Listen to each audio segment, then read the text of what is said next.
Sekarang giliran Nusron Wahid.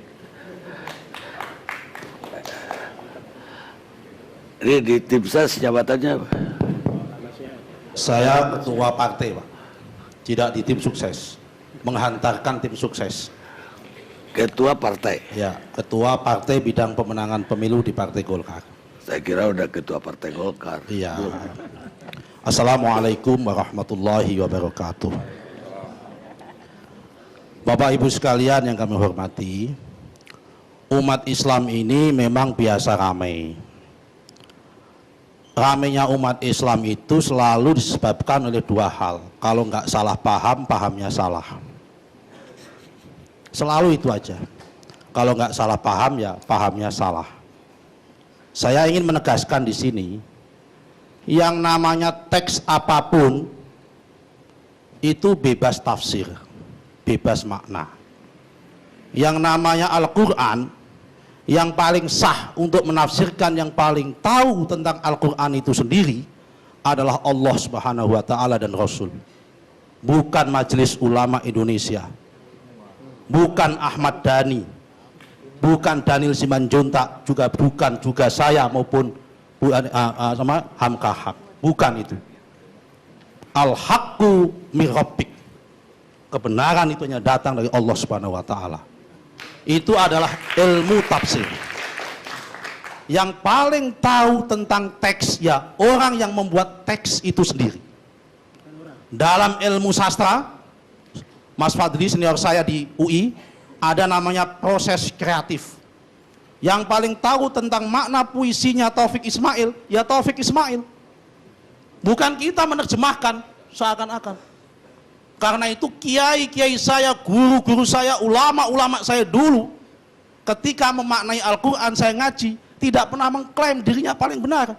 Selalu ditutup dengan satu kalimat, Wallahu a'lamu bimuradihi, bahwa hanya Allah lah sesungguhnya yang paling tahu tentang maknanya, bukan orang lain.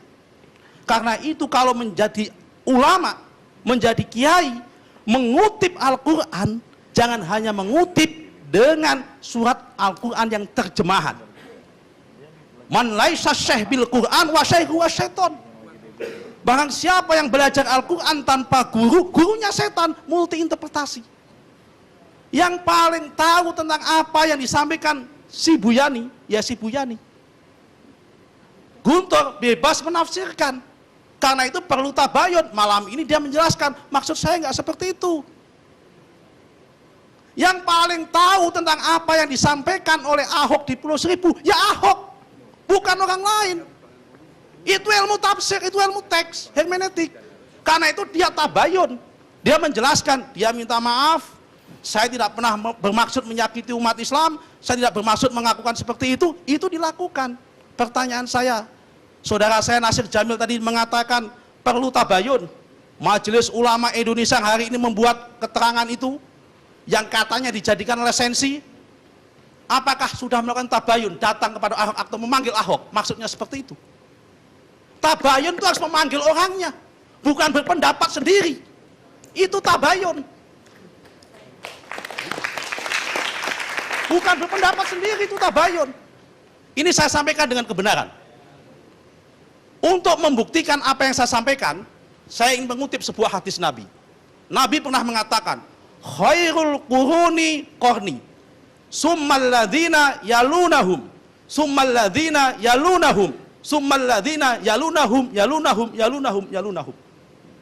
Sebaik-baiknya masaku pada masa Nabi Muhammad. Setelah itu masa sahabat. Setelah itu masa sahabat Bani Umayyah. Setelah itu masa sahabat Bani Abbasiyah. Setelah itu masa ulama dan sebagainya sampai sekarang.